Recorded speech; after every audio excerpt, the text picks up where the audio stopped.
This is one that I've had circled for months now. But we have the second highest odds to win the most games by the All-Star break, which is really interesting. But how do you guys feel about the 50.5 total wins for the season? Do you guys believe that'll go over or under? Over. I'd say over. Yeah, I'd say easily over. I guess like 50. I think like 54, 55. Yeah. What we talked about this? What we win last year? 53, 54? Wasn't it like 51 last year? Yeah, whatever. I'm not going to predict too many over, but I'll go over what they're saying. 51. Yeah. So basically they're saying, are we going to do just as good as we did last year? I mean, like, it would have to be a colossal, like, I think almost a failure to win less than 50. I think if we only get 50 point, was it 50.5? Yeah. 50.5, yeah. 50.5, you could arguably be looking at a six seed. Possibly. Yep. All right, well, that's a good segue to our next one. So conference seeding. So right now they have us at 4.5 seed in the East. What do you guys have, over or under 4.5 seed in the East? Over. What is that? If I want to be top 4, is that over, right? Yes. I think we're top 14. Yeah, we're top 14. We're not going to finish below 4. I mean, I was just looking at this the other day. I think we've only finished worse than fourth one time in the last like 5 years. It was when we were a 6 seed in 1920 season. I'd say we're better than we're at least 4. That's a good bet too. 4.5, because I just don't. 1920 season, we didn't even finish the season, right? Yep, that was a 73 one. Yep. So that's a weird season anyway. So as far as like real full seasons, yeah, we haven't finished worse than that. So I'd say 4 seed or above. I can't see us being worse than that. That's a good bet too. Yeah. It's weird how they have this too, because second most win at All-Star break, only 50.5 wins, and 4.5 is our over in seeding. They must think we're gonna like either have some injuries late in the season or just like no, without a doubt they do. We start mailing it in. They're looking at the injuries of James and Joel missing games. That's totally and our schedule is tougher on the back end. Yeah. Because that's odd that they would have second most wins in the entire NBA by halfway, and then all of a sudden, like, the schedule is tougher, a lot tougher. That's what happens when you play. When TV takes over later in the year, and you got those better games. Mm-hmm. Mm-hmm. Plus, I don't think we're going to have a problem resting guys going to games. I think we're going to be totally okay with it. Like, if it's even like a 50-50 with Embiid, they'd be like, just sit, man. I mean, Paul Reed and Harold look good at that 5, so just sit.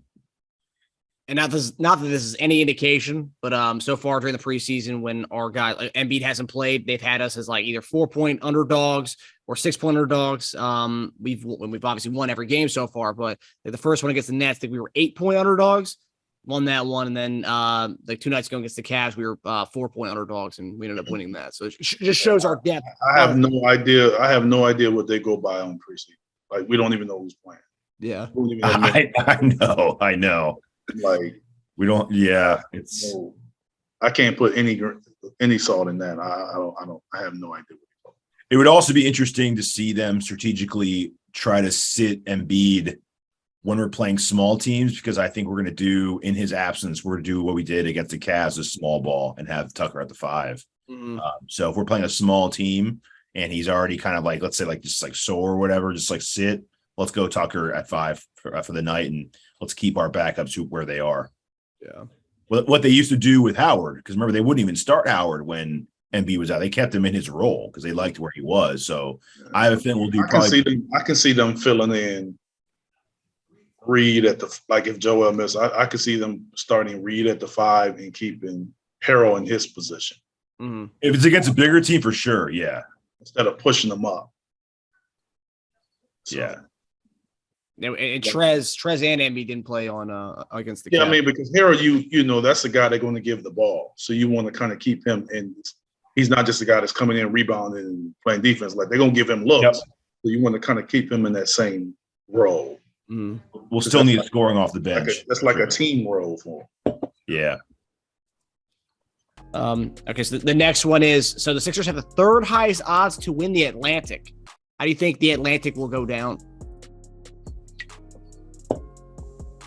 I think they have odds. They have Boston 1, Brooklyn 2, us 3. Yeah, we'll be 1 or 2.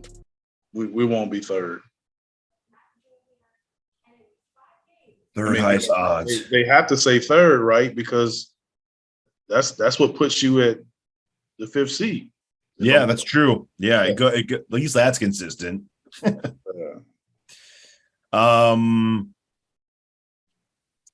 Yeah, I think I'd say 2. I think one of the Nets or Boston, one of those two are gonna figure it out and look really, really good this year. Nets are such a wild card. It's tough, but Celtics are just bringing back pretty much the same team, adding players. They both got a lot of drama. Yeah, so. You're right. It's Boston. You know, no one would have thought 2 months ago Boston was going to catch up with Nets in the drama department, but they caught them quick, didn't they? I mean, even with the trade rumors earlier in the summer. Yeah. The first game of the year will tell me a lot. You mean they just lay down and get dominated? No, I'm just saying it'll just tell me a lot, like how they're going to approach it, how they're competing. I know it's the first game of the year and guys will still be excited, but how they play and how we play in Boston in game 1 will tell me a lot, because it's a game that we all know everyone's watching because it's the first game of the year. But with all the other stuff going on, it says a lot more. You're absolutely right. I didn't really think about that yet, because we said a while ago, we were talking about, I think like about a month or 2 ago when the schedules was released, we were talking about, important games of the season and whatnot. Yeah, and I was at the first game. Yeah, I was like, yes. Yeah, and that was before any of this, right? Yes. Like the expectations for us have gone up. Their drama has skyrocketed. So it's almost like people are watching Boston to see if all this stuff will affect them. And people are watching us to see if was it worth it? Was that offseason worth it? Did you guys do the right thing? So it is, man. It's a lot of anticipation. One game, excuse me. This one particular game goes north or south for either team. It's an issue. Yeah, you mean like when Boston did to us last year and they dominated us, that would not. That would not. And if we go in there and blow them out like that, that's kind of like. Yeah, because Boston had a slow start last year, but he may get a lot of credit for that. He's not there. Even if the drama is not the reason why this is the thing that sucks about media and stories, right? Even if the drama is not what makes them go 0-1, Boston that is, that's what everyone's going to talk about. Oh man, that offseason of drama, they caught up with them. Look, I mean, at the end of the day, they're the same team. They're not the same unit. Yeah. So we'll see. Yeah, I will say not many people are even talking about. Everyone's talking about Brooklyn and their drama, but no one's really talking about Boston and the head coach situation kind of affecting them. On all the NBA shows I watched, they don't really talk about that. The head coach situation kind of affecting the team and the unit. Totally does. Yeah. Totally affects. You can't tell me it doesn't. If you have guys that have already been there, already went to the finals, and they have a guy that's, even though he's been there, it's a different voice, a different guy. All of a sudden, like he's going to get on guys like how these. It's different. It is different. It's weird. You expect to talk about it more. I think the story was so crazy. There was so much mystery and intrigue around it that people like almost forgot to talk about the team impact aspect. Everyone was so focused on the allegation and all the stuff around that. So everyone was it just skipped it really. No one's really I haven't heard much about Boston, the team. Yeah. Since then, I've only heard about him and her and them and that's it. Like it pretty much like it swallowed everything that part of the story. Yeah. Let's see. Yeah. So last one is so the Sixers have the 4th highest odds to win the Eastern Conference. Are you guys taking that bet and laying some dough on the Sixers to win the East? Well, do re me, Eric. 4th highest odds. I would go for that. We can win the East. I mean, look. I think that I would say our odds of winning the East might even be higher than winning the Atlantic. Yeah, the only other team I think they'd have above us is Milwaukee. Besides the Atlantic teams, I mean, I think Milwaukee's 1, Boston, Brooklyn. Sixers. Yeah, we can win it. I mean, because if you're looking at, that group right there, the 4 teams, and we to add Brooklyn in there. Out of those 5 teams, if those are the top 5 teams, you can put yourself in position where you can only see 2 of them. Yeah. That's why you want that 1 seed. Yeah. Because if you can get the 1 and avoid 2 and 3, let them fight it out. I mean, playing the 4th team, it depends who it is, but that's not whatever. But maybe the 5th seed beats them. So there's so much to happen before then. But you could also get a 3 seed and end up playing Brooklyn at 6. Or playing Boston at 6. You just never know. Like one of those teams can drop to 6. Mm-hmm. Yeah.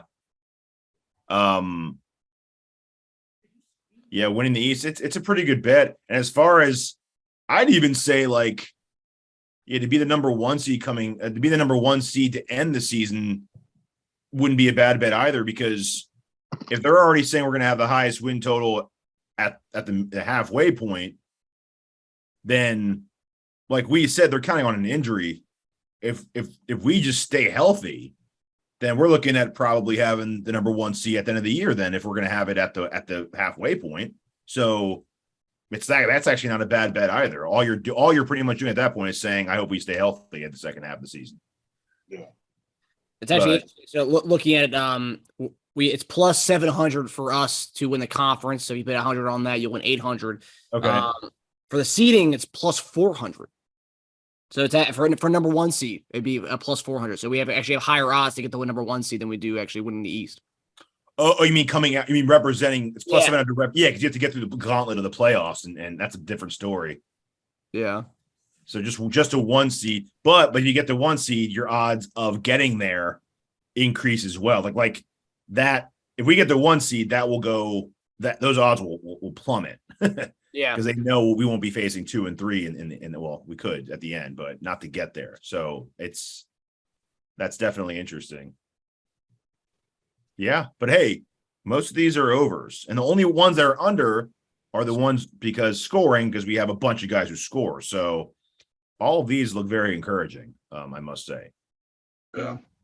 And if you're a Boston Boston fan too, I'd actually, as a Boston fan, be happy that we would have the Boston would have the highest odds to win Atlantic, because if you're looking at all that, you're like, oh man, look at all that drama. There's no way they come out of this, right? That's an easy bet. I'll take Philly or Brooklyn to come out of there. Then why are they putting them number 1? That's a lot of stuff to deal with. They don't have their head coach. Like that's pretty crazy that they do have the highest odds. I think it's just unknowns because none of that stuff has changed with Boston. And since the whole Udoka thing came out, nothing's changed. And the lines have not changed at all with Boston. So I think it's just a big unknown. People don't know you don't know until you see them. You don't know what to kind of gauge. Yeah. Yeah, but that's got to levy some kind of change there, right? With yeah, but I think they're holding the change until you kind of see. That's why I said that first game. If they come out, then all of a sudden they got a spark and they're playing hard and they're competing, and we'll see. Yeah.